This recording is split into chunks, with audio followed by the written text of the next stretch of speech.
Assalamualaikum warahmatullahi wabarakatuh. Salam sejahtera, salam Malaysia Madani dan salam dari Politeknik Nilai Negeri Sembilan.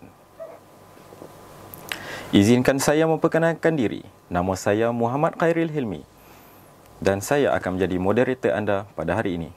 Pada hari ini, kita akan mendalami konsep SDG dan melihat sejauh mana Malaysia menerapkan SDG dalam pembangunan negara kita. Isu SDG ini akan dikupas dengan lebih mendalam oleh seorang panel yang cukup berpengalaman dan berpengetahuan luas. Saya perkenalkan landscape architect Dr. Faradiba binti Badrul Hisham, pensyarah utama yang juga merupakan Ketua Unit Teknologi Hijau di Politeknik Nilai Negeri Sembilan. Sebelum kita memulakan wawancara, izinkan saya berkongsi sedikit latar belakang panel kita pada hari ini. Landscape Architect Dr. Faradiba binti Badrul Hisham menerima pendidikan di Universiti Putra Malaysia dengan memegang ijazah Bachelor Seni Bina Lanskap. Seterusnya, pengajian disambung dari peringkat Master dalam Alam Sekitar dan seterusnya menyambung di peringkat PhD dalam bidang landscape juga. Beliau merupakan ahli korporat ILAM, iaitu singkatan untuk Institut Lanskap Malaysia, juga sebagai panel akreditasi MBOT. Seterusnya, panel facilitator bagi Green Building Index. Cukup hebat panel kita ni, tuan-tuan dan perempuan. Tanpa membuang masa, mari kita teruskan wawancara Educast pada hari ini yang bertajuk Matlamat Pembangunan Lestari ataupun Sustainable Development Goals.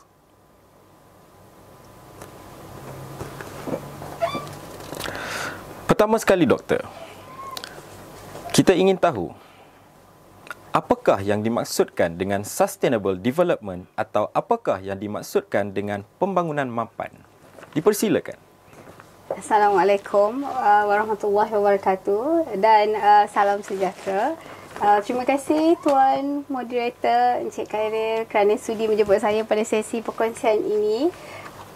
Sebenarnya sebelum saya memulakan menjawab soalan pertama daripada Tuan Moderator, izinkan saya untuk berkongsi satu firman Allah SWT, yang berbunyi, Allah berfirman, dan dia memudahkan bagi kamu malam dan siang dan matahari serta bulan dan bintang-bintang, dimudahkan dengan perintahnya untuk keperluan-keperluan kamu. Sesungguhnya yang demikian itu mengandungi tanda-tanda yang membuktikan kebijaksanaan Allah Subhanahu Wa Taala bagi kaum yang mahu memahaminya.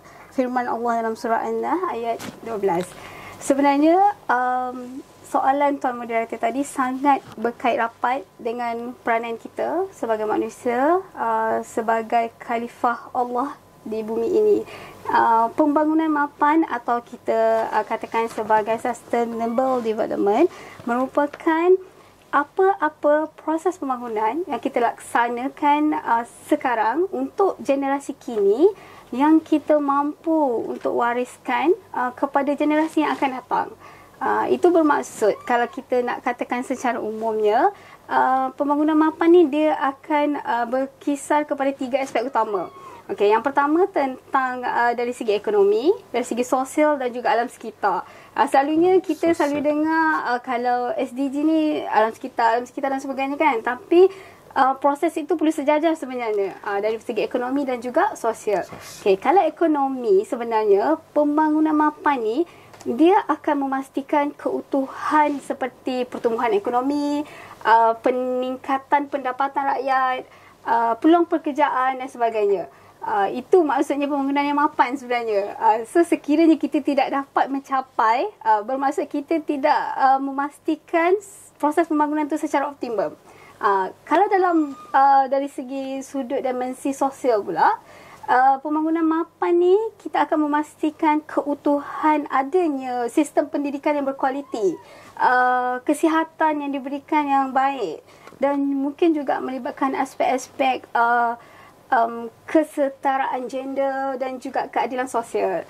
Dan kalau dalam sekitar seperti yang semua sedia maklum lah, mungkin saya tak perlu ulasan lebih lanjut. Bagaimana kita menguruskan sumber alam semula jadi, bagaimana kita menguruskan sisa buangan, dan juga bagaimana kita memastikan yang suhu iklim bumi ni optimal untuk digunakan dan diduduki oleh manusia dan makhluk yang lain. Terusnya, kita ingin tahu apakah itu SDG, Doktor, dan sejarah pelaksanaannya, dan seterusnya bagaimana Malaysia menerapkan atau mengimplementasikan SDG ini, Doktor. Silakan. Terima kasih. Okey, sebenarnya soalan pertama bijak Tuan Moderator kita. Soalan pertama memang soalan kedua ni merupakan kesinambungan kepada soalan pertama tadi. Okey, macam mana kita nak capai goal SDG, Sustainable Development Goal, matlamat pembangunan mapan. Okey, sebenarnya apa yang kita rasai, terutamanya di Malaysia, dirasai di seluruh dunia, tentang masalah kemiskinan, masalah kebuluran, masalah kemerosotan ekonomi, dan masalah iklim bencana dan sebagainya. Jadi pada tahun 2015, PBB, iaitu Persatuan Bangsa-Bangsa Bersatu, mereka telah mengambil inisiatif di mana negara-negara di bawah mereka disarankan untuk meletakkan beberapa sasaran bagi mengatasi masalah-masalah yang dibincangkan tadilah, yang 3 tadi tu, ekonomi, sosial dan alam sekitar. Okey, kalau kita rangkumkan, PBB telah mengeluarkan 17 matlamat. Di mana di dalam 17 tu, mungkin kita boleh lihat di paparan, kita dapat lihat telah merangkumi semua aspek yang ketiga tadilah, seperti education, pendidikan, kesihatan, poverty, zero hunger, alam sekitar, animal dan sebagainya. Jadi di Malaysia pula, kita mensasarkan pada agenda 2030.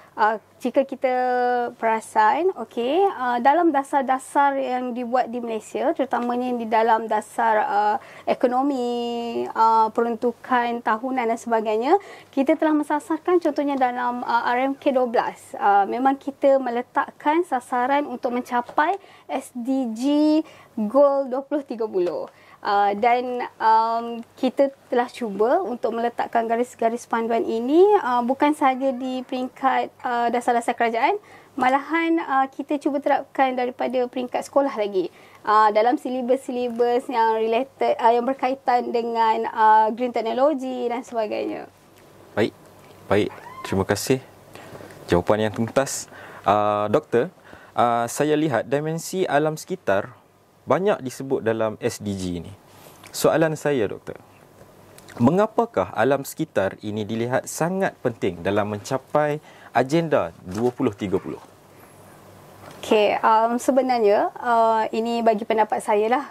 Sebenarnya pada dimensi ataupun matlamat mana yang paling penting adalah bergantung kepada negara-negara tertentu. Maksudnya permasalahan apa yang berlaku di dalam negara itu, maka matlamat tertentu menjadi fokus utama. Cuma bagi saya, dalam semua matlamat itu, dia sangat berkait rapat dengan alam sekitar. Contohnya seperti apa yang kadang-kadang masyarakat umum tak perasan adalah bila mereka tak boleh mengaitkan di antara penggunaan elektrik dengan apa kaitannya dengan harm to environment, apa kaitannya dengan pemusnahan alam sekitar. Sedangkan kita tahu elektrisiti merupakan penyumbang yang paling utama dalam karbon kepada alam sekitar. Betul. Jadi kita kena fahamkan bahawa banner-banner, banting-banting yang ada di tepi-tepi highway tu, yang menunjukkan gambar mentol, dalamnya ada pokok tu, membawa maksud setiap kilowatt hour yang kita gunakan akan melepaskan karbon di udara. So the keywords tu kadang-kadang masyarakat tak sampai, dia tak understand, tak boleh nak faham. Jadi macam masih banyak perkara yang perlu dilaksanakan. Mungkin kita sebagai pendidik, institusi pendidikan, untuk memberi lebih kefahaman tentang bahawa Sustainable Development Goal ni perlu dicapai bukan sahaja dari segi alam sekitar, tapi alam sekitar merupakan penyumbang yang utama. Sebab semua faktor dia akan balik kepada alam sekitar. Terima kasih, Doktor. Baik, soalan terakhir daripada saya. Apakah pesanan atau harapan Doktor kepada penonton mengenai kepentingan Sustainable Development Goals ni? Okay, Dipersilakan. bagi saya, sekiranya sesuatu dasar ataupun agenda telah dilaksanakan ataupun telah ditetapkan di peringkat pusat negara, bermaksud ia merupakan satu perkara yang sangat penting. Sekiranya kita tidak faham, kita perlu sentiasa terapkan ataupun kita kata melaksanakan perbincangan bagaimana agenda ini, SDG ini boleh difahami sehingga ke akar umbi. Contohnya sebenarnya paling kritikal, dia akan membantutkan ekonomi kita sekiranya kita tidak faham tentang SDG ni. Saya bagi contoh ya, sekiranya satu perusahaan jam tangan, nak memasarkan jamnya ke negara-negara yang memang mengamalkan SDG, matlamat pembangunan mapan seperti Finland, New Zealand dan sebagainya. Mungkin ada satu ketika nanti jam tangan tersebut ataupun tali jam tersebut tidak dibenarkan untuk menembusi negara mereka hanya disebabkan tali dia tak zero carbon. Macam mana kita nak sebut zero carbon? Banyak sangat proses dia. Maksudnya dia punya emission carbon yang pembuatan di kilang tu bila kita kira sangat tinggi sampai menyebabkan negara-negara tersebut halang, tak membenarkan. So at last dia akan bagi kerugian kepada kita juga. Jadi sekiranya kita start to learn tentang carbon, tentang SDG dan sebagainya, so kita dalam trend yang baiklah ke arah agenda 2030. Baik, terima kasih Doktor, sangat jelas. Di pihak saya dengan itu, saya mengucapkan ribuan terima kasih untuk Doktor kerana sudi meluangkan masa berkongsi tentang topik hari ini bersama kita.